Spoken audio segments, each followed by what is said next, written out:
Hello, everyone. Hi.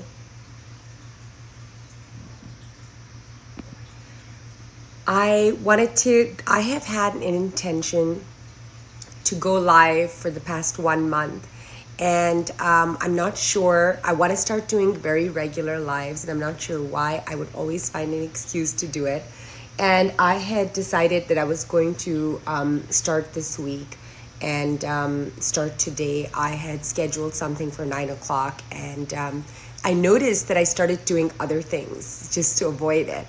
And I just 10 minutes ago, I'd scheduled a live for 9 o'clock, and 10 minutes ago I was in bed.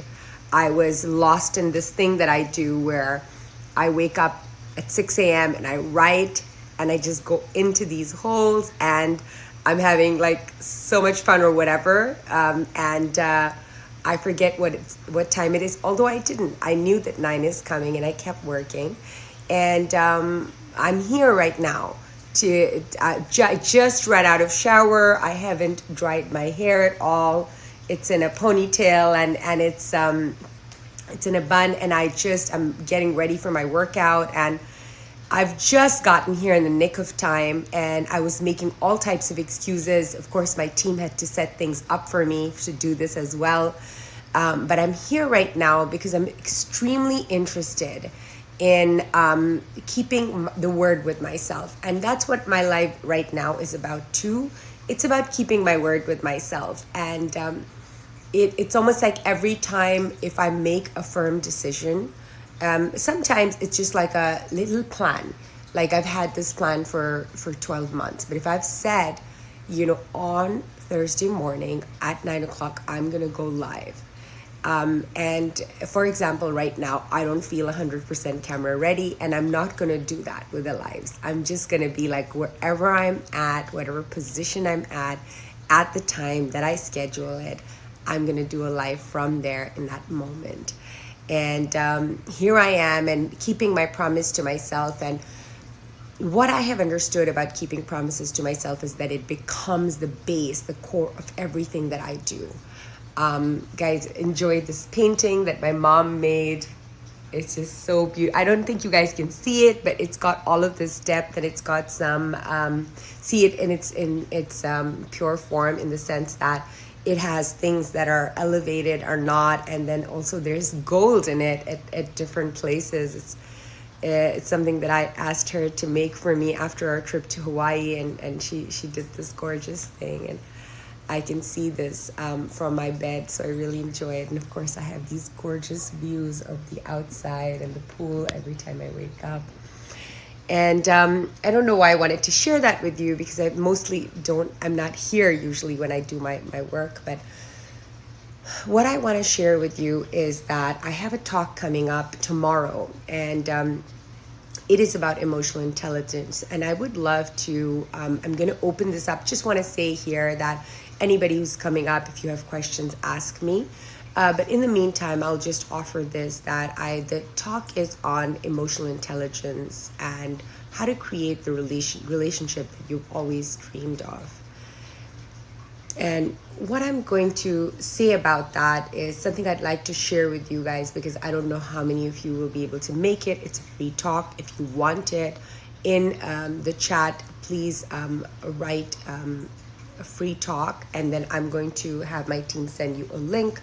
But it's early tomorrow at 10, so I don't know if there's enough time for you to even do that. So let me just share with you that when we talk about emotional intelligence, it's almost like there is a desire to stay on the surface. There is when I started my absolute first class in my first bachelor's, when I was a teenager still, I heard about, the first lesson, psychology, is the study of the soul. And because in Latin, the word psyche means soul. And then they go on to apologize for that and say, no, we are an empirical science, and we only believe in whatever can be proven. And right away, I was like, And I was like, okay, well then I'll play the game, and I'm a scientist and nothing, if I can't prove it, it's not there. So I was like, okay, let's go with that. And so I became this person, you know how people say, oh, I went in the closet. So I went in the closet there because I was really intrigued. I was like, ooh, like here's something that we don't see, that we're not privy to in our regular lives, where we're talking about the soul, we're talking about something deeper inside, knowing that something that is occurring on the outside, it probably does not have a solution outside, because the solutions that are outside are solutions that just create more problems. So when we talk about emotional intelligence, even that word, and a lot of the words in psychology are inclusive words, because we don't want to alienate people, because many times soul is taken to be a religious word, and many times people are not, they don't feel safe with religion. Maybe they've been hurt with religion, maybe people have manipulated them with religion, maybe their version of God that was given to them or that they have taken is something that is harsh, and that's not where we're going. So but what it does is that it removes you, it gives you this invitation to the intellectual side, which is wonderful. Just make sure my speaker isn't covered. Here we go. I'm literally holding this in my hand, which is so not good, but here we go. I had no more excuses. That's why I'm like, okay, at 9 I'm starting. So I want to tell you that when we have these intellectual things, I myself have was hiding for years and years and years in an intellectual place, in a place of cognition. And what this calls for is something greater. So I came to a place in my journey where I had 2 master's degrees, I had certifications, more than I needed, and apart from that, you know, because there's always more education you can take, I had 3 branches of my very successful boutique therapy practice, multiple practitioner therapy practice, and I had a wait list. I had my professors sending me clients. I had therapists coming to me for their own relationship issues. And my problem, I was sitting on expert panels, and when this was happening, these were some of my markers. These were some of my markers where I was thinking, oh, you know what? If I do this, then I'm going to get that. So I've had like a lifetime of this. I've had a lifetime of, if I study this, if I be this, if I look like this, if I speak like this, if I do this, then, okay, then, yes, then I'm going to get it. So it's almost like a carrot at the end of the stick that keeps on moving. And I went with it. I did all of what I needed to do. But the problem was the success. The success was a problem for me, because now I didn't have too many things. There's always something more you can get, but there weren't too many things that I needed. I was what you would call I was a high professional. I was well known in the community, and I was regarded as an expert. This to me was so scary, because I had still not figured out, in the privacy of my consciousness, what was the healing that I needed, which is I needed to learn how to love without getting hurt.